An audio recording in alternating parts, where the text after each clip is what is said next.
नमस्कार, ये आकाशवाणी पटना है। अब आप अभिषेक दास से प्रादेशिक समाचार सुनिए। पहले मुख्य समाचार। आम बजट में बिहार में रेलवे की आधारभूत संरचना के विकास के लिए 10,033 करोड़ रुपए का प्रावधान। विधानसभा में बिहार लोक परीक्षा अनुचित साधन निवारण विधेयक पारित। परीक्षाओं में गड़बड़ी पर 10 साल तक की जेल और 1 करोड़ रुपए तक का होगा जुर्माना। नेपाल के काठमांडू स्थित त्रिभुवन अंतर्राष्ट्रीय हवाई अड्डे से उड़ान भरने के दौरान दुर्घटनाग्रस्त हुए विमान में बिहार के 3 लोगों की मौत। और भारत आज से पेरिस ओलंपिक में अपने अभियान की शुरुआत करेगा। खेलों का औपचारिक उद्घाटन कल। अब समाचार विस्तार से। आम बजट में बिहार में रेलवे की आधारभूत संरचना के विकास के लिए 10,033 करोड़ रुपए का प्रावधान किया गया है। रेल मंत्री अश्विनी वैष्णव ने एक संवाददाता सम्मेलन में ये जानकारी दी।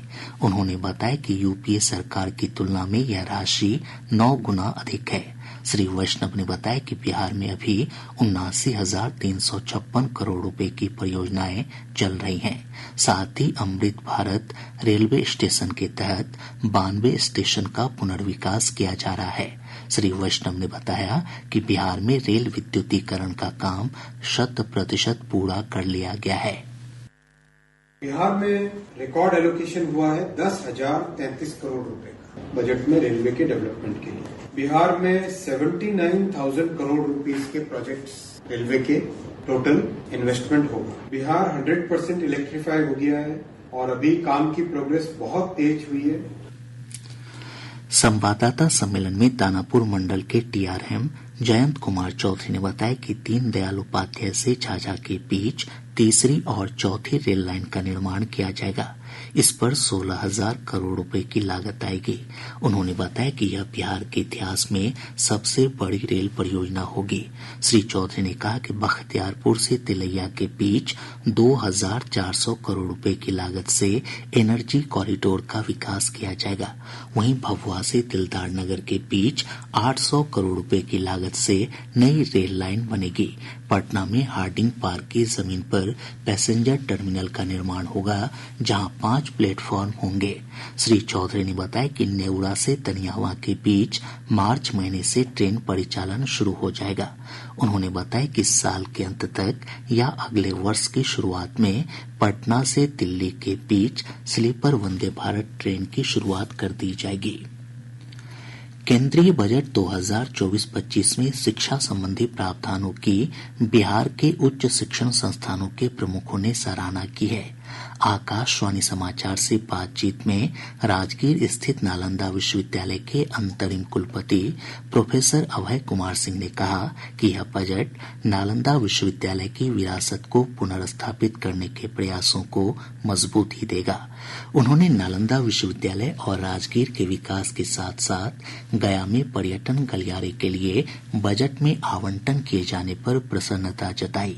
कुलपति ने कहा कि यह आवंटन प्रधानमंत्री नरेंद्र मोदी के उस दृष्टिकोण का प्रतिबिंब है जिसका उल्लेख उन्होंने नालंदा विश्वविद्यालय के नए परिसर के उद्घाटन संबोधन में किया था। जैसा माननीय प्रधानमंत्री जी ने कहा वैसा करके दिखाया। इस बजट में जो माननीय वित्त मंत्री महोदया ने घोषणा की, सारे क्षेत्र के लिए उन्होंने जो विकास की बात कही कि इसके द्वारा राजगीर का विकास किया जाएगा। इस क्षेत्र में नालंदा और एक पर्यटन केंद्र के रूप में विकसित करेंगे। नालंदा विश्वविद्यालय की स्थापना जो हुई है उसको हम पूरी तरीके से सपोर्ट कर रहे हैं। और साथ में उन्होंने जो कॉरिडोर की बात कही। पटना विश्वविद्यालय के कुलपति प्रोफेसर अजय कुमार सिंह ने कहा कि छात्र और युवा केंद्रित बजट घोषणाएं रोजगार क्षेत्र के लिए उत्प्रेरक का काम करेंगी। अभी जो बजट हुआ है इसमें एजुकेशन, एम्प्लॉयमेंट और स्किल डेवलपमेंट पर 1.48 लाख करोड़ का एलोकेशन दिया गया। इसके अलावा इंटर्नशिप के लिए 5,000 पर कैंडिडेट ये व्यवस्था की गई है। 1 करोड़ कैंडिडेट के लिए जो आपको एम्प्लॉयमेंट जनरेशन करेगा और स्किल डेवलपमेंट की तरफ भी दिया हुआ है। तो सब तरह से एम्प्लॉयमेंट इंक्लूसिव बजट है, वो इंकरेज करेगा एम्प्लॉयमेंट।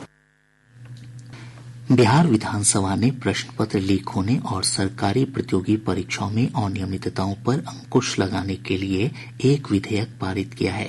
बिहार लोक परीक्षा अनुचित साधन निवारण विधेयक में 3 से 10 वर्षों तक कारावास और गंभीर मामलों में 1 करोड़ रुपए तक के जुर्माने का प्रावधान है। इसमें पेपर लीक मामले के सभी आरोपों को संज्ञेय अपराध बनाया गया है। और ब्यौरे के साथ हैं हमारे संवाददाता। बिहार में हाल में नीट यूजी प्रवेश परीक्षा, शिक्षक भर्ती परीक्षा के प्रश्न पत्र लीक और गड़बड़ियों के मामले सामने आने के बाद नया कानून बनाने के मकसद से बिहार लोक परीक्षा विधेयक लाया गया है। विधेयक के दायरे में राज्य सरकार द्वारा आयोजित होने वाली सभी प्रतियोगिता परीक्षा और प्रवेश परीक्षाएं शामिल की गई हैं। परीक्षा आयोजित करने वाली स्वायत्त शासी संस्थाओं और परीक्षा निकायों और राज्य सरकार द्वारा अधिसूचित सभी संस्थाओं को बिहार लोक परीक्षा अनुचित साधन निवारण विधेयक के अंतर्गत लाया गया है। धर्मेंद्र कुमार राय, आकाशवाणी समाचार, पटना। बिहार विधान परिषद ने कल 3 विधेयकों को पारित कर दिया। इनमें बिहार नगर पालिका संशोधन विधेयक 2024, बिहार राज्य विश्वविद्यालय सेवा आयोग संशोधन विधेयक 2024 और बिहार विद्यालय परीक्षा समिति संशोधन विधेयक 2024 शामिल हैं। ये विधेयक विधानसभा में पहले ही पारित हो चुके हैं। जदयू के विधान पार्षद प्रोफेसर रामवचन राय विधान परिषद के उपसभापति पद पर निर्विरोध निर्वाचित हुए हैं। सभापति अवधेश नारायण सिंह ने प्रोफेसर राय के निर्विरोध निर्वाचन की घोषणा की। केंद्र सरकार ने स्पष्ट किया है कि राष्ट्रीय पात्रता प्रवेश परीक्षा नीट को बंद करने और राज्यवार प्रवेश परीक्षाओं को बहाल करने का कोई प्रस्ताव विचाराधीन नहीं है। शिक्षा राज्य मंत्री डॉक्टर सुकांत मजूमदार ने राज्यसभा में एक लिखित उत्तर में यह जानकारी दी। उन्होंने कहा कि जून में आयोजित यूजीसी की राष्ट्रीय पात्रता परीक्षा नेट रद्द कर दी गई थी। अब यह परीक्षा 21 अगस्त से 4 सितंबर के बीच होगी। पटना स्थित सीबीआई की विशेष अदालत ने नीट यूजी कथित पेपर लीक मामले में धनबाद से गिरफ्तार एक आरोपी अविनाश कुमार की रिमांड अवधि 30 जुलाई तक बढ़ा दी है। जांच एजेंसी ने अदालत के समक्ष उसकी रिमांड अवधि बढ़ाने का आवेदन दिया था। नेपाल के काठमांडू स्थित त्रिभुवन अंतर्राष्ट्रीय हवाई अड्डे से उड़ान भरने के दौरान दुर्घटनाग्रस्त हुए विमान में बिहार के 3 लोगों की मौत हो गई। प्राप्त जानकारी के अनुसार विमान हादसे में पश्चिम चंपारण जिले के रामनगर निवासी मनुराज शर्मा, उनकी पत्नी और 4 वर्षीय बेटी की मौत हो गई। मनुराज शर्मा पेशे से एयरलाइंस इंजीनियर थे। इस हादसे में कुल 18 लोगों की मौत हुई है। प्रादेशिक समाचार आप आकाशवाणी पटना से सुन रहे हैं। ताज़ा समाचारों के लिए आप हमारे एक्स हैंडल AIR News_पटना पर जा सकते हैं। भारत आज से पेरिस ओलंपिक 2024 में अपने अभियान की शुरुआत करेगा। ओलंपिक खेलों का उद्घाटन समारोह कल होगा। और ब्यौरे के साथ हैं हमारे संवाददाता। भारत की ओर से आज तीरंदाजी के व्यक्तिगत रैंकिंग राउंड में दीपिका कुमारी, अंकिता भगत, भजन कौर, बी धीरज, तरुणदीप रॉय और प्रवीण जाधव चुनौती पेश करेंगे। भारतीय दल की नजर ओलंपिक खेलों की तीरंदाजी स्पर्धा में पदक जीतने पर रहेगी। अन्य चरण 28 जुलाई से 4 अगस्त के बीच आयोजित होंगे। महिला रैंकिंग राउंड आज भारतीय समय अनुसार दोपहर 1 बजे से, जबकि पुरुष रैंकिंग राउंड शाम 5:45 पर शुरू होगा। भारत ओलंपिक खेलों में तीरंदाजी की सभी 5 स्पर्धाओं, पुरुष और महिला दलों की व्यक्तिगत और मिश्रित स्पर्धाओं में चुनौती पेश करेगा। तीरंदाजी में कुल 128 एथलीटों ने क्वालिफाई किया है, जिनमें 64 पुरुष और 64 महिला एथलीट शामिल हैं। समाचार कक्ष से मुकेश कुमार बल। प्रवर्तन निदेशालय की अपीलीय प्राधिकार ने विधान पार्षद राधा चरण सेठ और ब्रॉडसन्स कंपनी के महाप्रबंधक अशोक कुमार गुप्ता की 2 संपत्तियों को अंतिम रूप से जब्त करने का आदेश दिया है। इसमें गाजियाबाद स्थित एक निजी विद्यालय अशोक कुमार गुप्ता का है, जबकि मनाली में स्थित एक रिसोर्ट राधा चरण सेठ के नाम से है। बालू के अवैध खनन से अर्जित की गई अवैध संपत्ति के मामले में ये कार्रवाई की गई है। बिहार लोक सेवा आयोग ने 21 परीक्षाओं का संशोधित कैलेंडर जारी किया है। इसके अनुसार 70वीं एकीकृत संयुक्त प्रतियोगिता परीक्षा की प्रारंभिक परीक्षा 30 सितंबर को होगी। परिणाम 5 से 7 नवंबर के बीच प्रकाशित किया जाएगा। वहीं मुख्य परीक्षा का आयोजन अगले वर्ष 3 से 7 जनवरी के बीच किया जाएगा।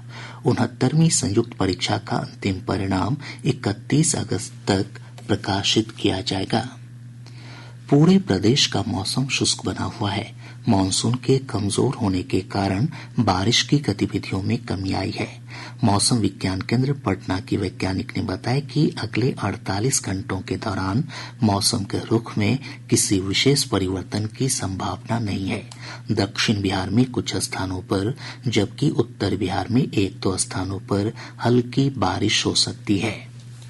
अगले 48 घंटों के दौरान मौसम में कोई विशेष परिवर्तन की संभावना नहीं है।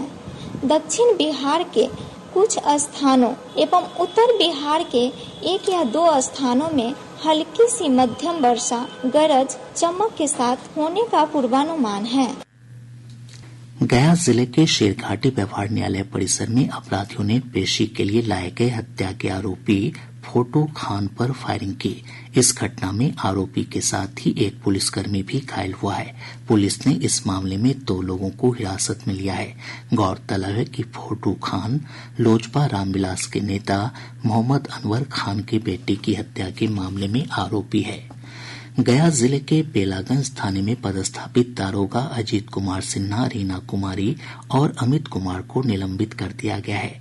निलंबित पुलिस पदाधिकारियों पर चंदौती गांव में छापेमारी के दौरान 20 कारतूस बरामद होने की खबर छुपाने का आरोप है। शिवहर की पॉक्सो अदालत ने एक नाबालिग के साथ दुष्कर्म के दोषी उमेश को आजीवन कारावास और 1 लाख रुपए अर्थदंड की सजा सुनाई है। पटना के पीर बहोर थाना क्षेत्र से पुलिस ने 2 साइबर अपराधियों को गिरफ्तार किया है। इनके पास से 55 एटीएम कार्ड बरामद किए गए हैं।